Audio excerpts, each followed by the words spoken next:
चलिए आ जाइए, एक और क्वेश्चन देखते हैं। क्वेश्चन में क्या कह रहा है? How many terms are there in the arithmetic progression, और अर्थमेटिक प्रोग्रेशन यहाँ दिया हुआ है। वो पूछ रहा है कि एक अर्थमेटिक प्रोग्रेशन हमको दिया हुआ है, 7 उसके फर्स्ट टर्म है, 11 सेकेंड टर्म है, 15 थर्ड टर्म है, और लास्ट टर्म कितनी दे रखी है? 139। मतलब इस अर्थमेटिक प्रोग्रेशन की फर्स्ट टर्म तो 7 है और लास्ट टर्म 139 है। हमसे ये पूछा है कि बताओ इस अर्थमेटिक प्रोग्रेशन में कितने नंबर ऑफ टर्म्स होंगे, कितने कितने टर्म्स होंगे, इसमें कितने नंबर होंगे। तो हमें नहीं पता। अगर हम ये बोलें कि पहले ये T1 है, पहली टर्म क्या है ये? T1, second term T2, third term T3, ऐसे करते करते करते करते इसको Tn मान लो। भाई समझ में आया? इसको अगर आप Tn ले लोगे, in the given AP we have a is equal to 7, ये फर्स्ट टर्म ये आ गई, और कॉमन डिफरेंस कितना आ गया इसका? कॉमन डिफरेंस आ गया हमारा 11 माइनस 7 इज इक्वल टू 4। 11 में से 7 माइनस कर दिया तो 4 आ गया, या 15 में से 11 माइनस कर दिया तो भी 4 आ गया। ठीक है। अब लेट कर लिया हमने, सपोज कर लिया, suppose that there are n terms in the given arithmetic progression. n terms ले लिए, तो ये कौन सी टर्म होगी? लास्ट वाली टर्म कौन सी होगी? Tn। अगर इस अर्थमेटिक प्रोग्रेशन में अगर n टर्म्स हैं तो nth टर्म कौन सी होगी? 139। वही मैंने किया है यहाँ पे, Tn को इक्वेट कर दिया 139 से, और Tn जो हमारा nth टर्म का फॉर्मूला है वो अप्लाई किया। nth टर्म का फॉर्मूला क्या हुआ? ये a plus n minus one into d. a plus n minus one into d is equal to 139। अब ये a की वैल्यू कहाँ से आएगी? a की वैल्यू हमने यहाँ से AP से पता लगा लिया पहले, ये 7 हो गया। n minus one into D, D की वैल्यू 4 हो गई यहाँ से। ठीक है। इसको अगर आप सॉल्व करोगे तो n की वैल्यू यहाँ से 34 आएगी। कहने का मतलब है कि 34 क्या है? मतलब कि अगर Tn इज इक्वल टू, आप लास्ट टर्म लेते हो, Tn nth टर्म मान लेते हो, लास्ट टर्म को nth टर्म मान के सॉल्व करते हो, तो n की वैल्यू कितनी आती है? 34। मतलब इसमें 34 टर्म्स हैं। There are 34 terms in the given arithmetic progression. ये आप कैलकुलेशन खुद प्रैक्टिस करना है इसकी, मैंने तो डायरेक्ट लिखा हुआ है, आप इसको सब कैलकुलेट वगैरह करके अच्छे से करना। ठीक है। चलें अगले सवाल पे। चलें अगले सवाल पे, चलिए अगला सवाल देखते हैं। अगले सवाल में कह रहा है find the middle term of arithmetic progression. 7, 13, 19 और लास्ट टर्म कितनी दी हुई है? 247। ठीक है। Find the middle term. अब मिडिल टर्म कहाँ से निकालें? अच्छा एक चीज बताओ, अगर अर्थमेटिक प्रोग्रेशन में इवन नंबर ऑफ टर्म्स होंगे, अगर अर्थमेटिक प्रोग्रेशन में अगर इवन नंबर ऑफ टर्म्स होंगे तो कोई मिडिल टर्म तो निकलेगी नहीं भाई, दो टर्म आएंगी बीच की, है ना? तो मिडिल टर्म उस केस में दो होंगी। यानी कि अगर अर्थमेटिक प्रोग्रेशन में number of terms are equal to are even, अगर अर्थमेटिक प्रोग्रेशन में नंबर ऑफ टर्म जो है वो इवन है, तो मिडिल के दो टर्म्स लेंगे हम। और अगर किसी अर्थमेटिक प्रोग्रेशन में नंबर ऑफ टर्म्स ऑड हैं, तो ऑड के केस में सबसे मिडिल वाली जो यूनिक यूनिक मिडिल टर्म निकलेगी उसमें। देखते हैं इस क्वेश्चन को, देखते हैं और समझ में आएगा। Find the middle term of arithmetic progression. 7, 13, 19 और 247 इसकी लास्ट टर्म दी हुई है। In the given arithmetic progression we have a is equal to 7, first term तो ये हो गई, a इज इक्वल टू 7। और d कैसे निकालें? 13 minus 7, 13 minus 7 is equal to 6। तो d की value 13 minus 7 is equal to 6 आ गई, a की वैल्यू 7 आ गई। Now first we need to find number of terms in the AP. हमारे को जब नंबर ऑफ टर्म्स ही नहीं पता, तो हम मिडिल टर्म कैसे निकाल सकते हैं? नहीं निकाल सकते हैं। तो सबसे पहले तो हम नंबर ऑफ टर्म्स पता करेंगे कि ये जो हमको अर्थमेटिक प्रोग्रेशन गिवन है उसमें नंबर ऑफ टर्म्स कितनी है। अब इससे पहले हमने क्वेश्चन कर लिया है ऐसे ही नंबर ऑफ टर्म्स वाला। तो late nth term B 247।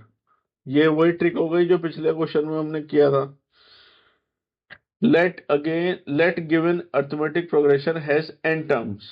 N terms है, हमने मान लिया कि ये जो गिवन है हमें अर्थमेटिक प्रोग्रेशन गिवन है, इसमें एन टर्म्स हैं, तो nth टर्म कौन सी होगी 247। nth term is equal to 247, तो nth टर्म का जनरल फॉर्मूला हमने यहाँ पे ओपन कर लिया, a plus n minus one into d is equal to 247। a की वैल्यू 7 रख दी, d की वैल्यू 6 रख दी यहाँ से, तो n की वैल्यू कितनी आ गई 41। अब ध्यान से देखना, thus given AP has 41 terms. Now since n is equal to odd 41, n की वैल्यू क्या आई है 41, और 41 odd नंबर है, so middle term will be 1 by 2 41 plus 1th term। यहाँ पे एक चीज नोट कर लो, when n is odd, when n is odd,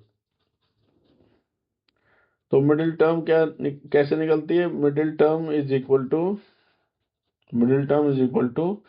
n plus one by two th term. तो n की जो भी वैल्यू होगी उसमें 1 ऐड करेंगे और उसे 2 से डिवाइड करेंगे,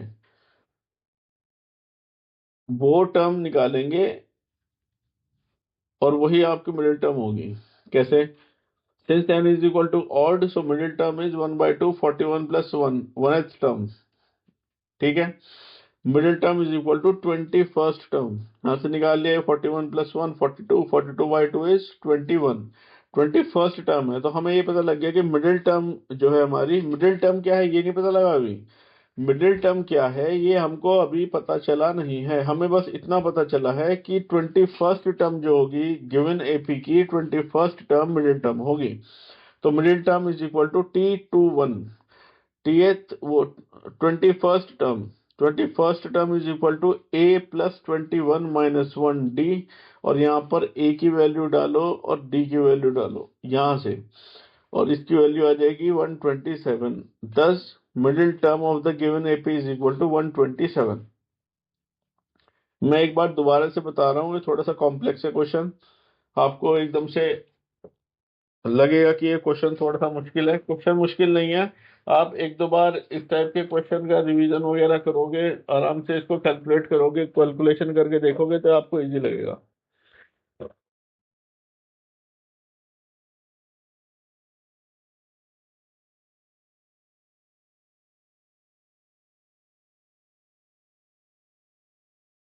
मैं दोबारा से बता देता हूँ आपको, क्वेश्चन में क्या कहा है, find the middle term of arithmetic progression. एक अर्थमेटिक प्रोग्रेशन गिवन है जिसमें फर्स्ट टर्म गिवन है तो a की वैल्यू 7 आ गई, और सेकंड टर्म गिवन है तो 13 माइनस 7 करके हमारी d आ गई, कॉमन डिफरेंस आ गया, और ये लास्ट टर्म दिया हुआ है हमारे 247। In the given AP we have a is equal to 7 and d is equal to 13 minus 7 is equal to 6, ये भी समझ में आ गया। Now first we need to find number of terms in the AP. अब number of terms जब तक पता लगेगा, जब तक नहीं पता चल जाता हम कैसे समझें कि n की वैल्यू ऑड है या n की वैल्यू इवन है। अगर n की वैल्यू ऑड होगी तो अलग फॉर्मूला लगेगा मिडिल टर्म निकालने के लिए, और n की वैल्यू अगर इवन रहेगी तो अलग फॉर्मूला लगेगा मिडिल टर्म निकालने के लिए। ये जो फॉर्मूला है ना, ये n is equal to odd के लिए है, n is equal to even के लिए अभी फॉर्मूला नहीं है। देखते हैं, let nth term be, first we need to find number of terms in the arithmetic progression, let nth term be 247, that is given AP has n terms। हमने मान लिया कि इस AP में, इस अर्थमेटिक प्रोग्रेशन में n टर्म्स हैं, तो nth टर्म कौन सी हो जाएगी 247, ये लास्ट वाली। अब tn is equal to 247 equate करें हमने, और यहाँ पे tn का फॉर्मूला खोल के a की वैल्यू रखी, d की वैल्यू रखी, और n की वैल्यू यहाँ से निकाल ली। n n की वैल्यू यहाँ 41 आ गई, दस गिवन एपी हैज 41 टर्म्स। अब ये जो वैल्यू आई है, since n is equal to odd, n की वैल्यू जब ऑड आ गई 41, so middle term is equal to 1 by 2 41 plus 1 by 2। तो मिडिल टर्म कौन सी हुई, middle term 21st term middle term होगी, इतना हमें पता चला। मिडिल टर्म में भी पता नहीं चली है, हमें ये पता लगा है कि 21st टर्म मिडिल टर्म होगी। तो middle term is equal to 21st term का फॉर्मूला लगाया, ए की वैल्यू डाली, डी की वैल्यू डाली और आंसर आ गया। दस middle term of the given AP is equal to 127। ठीक है, चलिए आगे बढ़े आगे। चलिए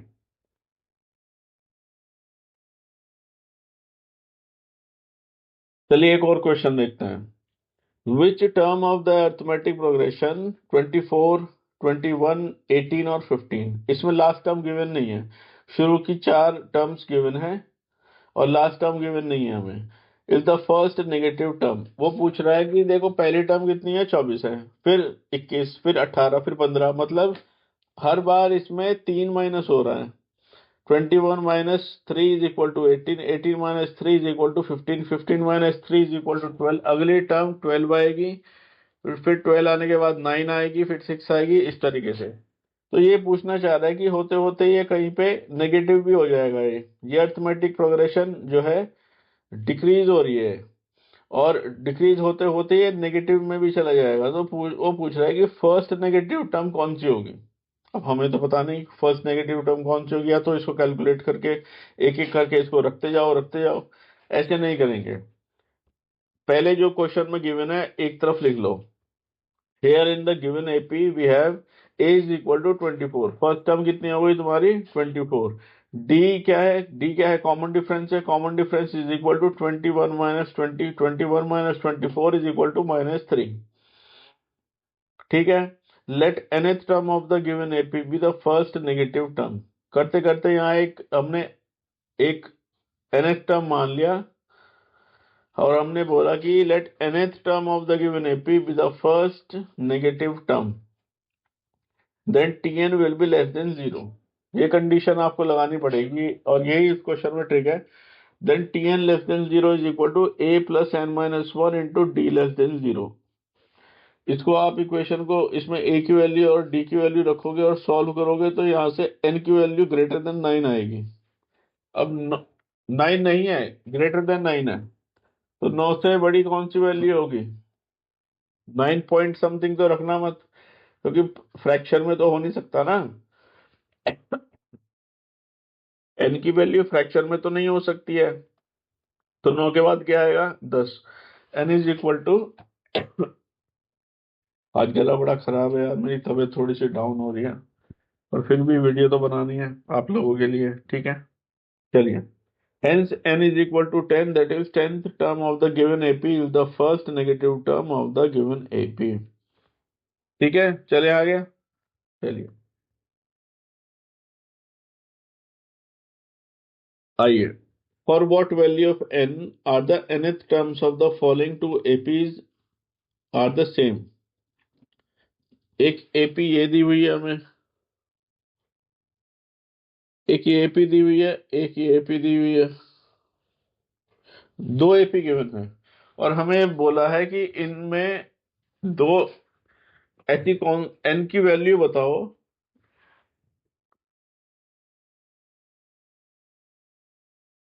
for what value of n are the nth terms of the following two APs are the same. मतलब दो एपी दी गई हैं, एक ये AP1 दी गई है, एक AP2 दी गई है, और हमें बोला है कि इन दोनों में n की वैल्यू क्या हो कि इन दोनों की टर्म्स इक्वल हो जाएं। तो हमने माना पहले वाली के लिए अलग से मान के चल रहे हैं। Let nth terms of the given arithmetic progression be tn and tn respectively, मतलब इसकी कोई nth टर्म हमने मान ली tn, इसकी AP1 की हमने जनरल टर्म जो है, nth टर्म जो है वो मान ली अपना tn, और सेकेंड एपी की, इस वाली एपी की nth टर्म हमने मान ली tn, बड़े वाला tn रिस्पेक्टिवली। अब अब देखो फर्स्ट वाली जो,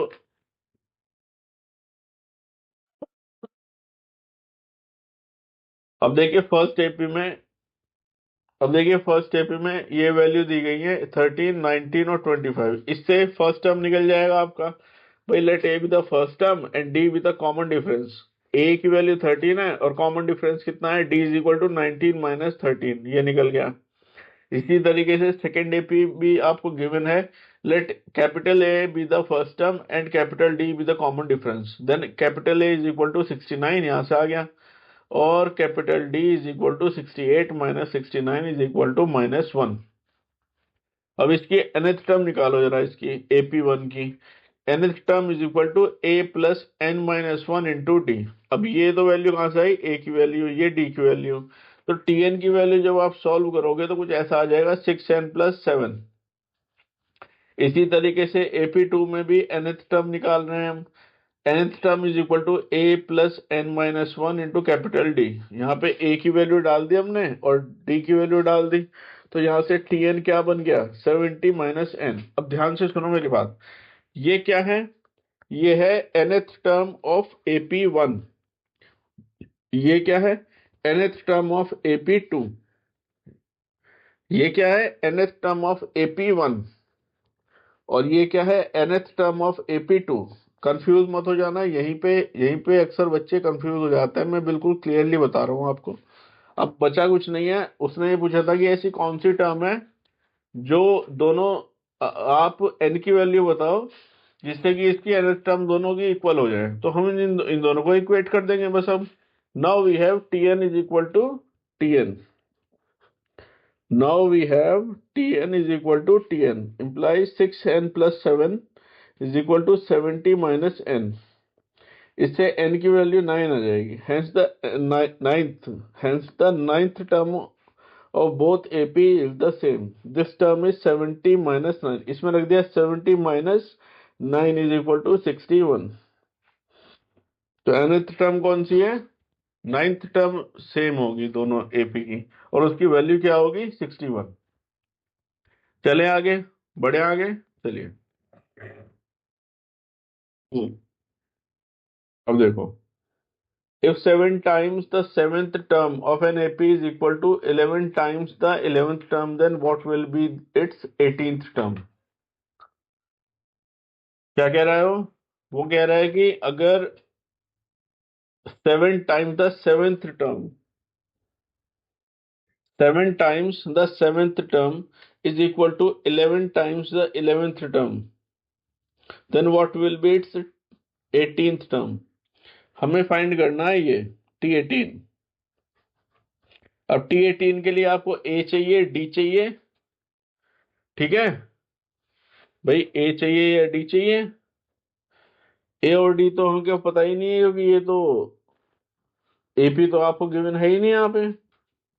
ना आपको A पता है, ना आपको D पता है, कुछ नहीं पता आपको, ना लास्ट टर्म पता है, ना फर्स्ट टर्म पता है, ना कॉमन डिफरेंस पता है। ये कैसे करें फिर, इसमें तो फंस गए आप लोग।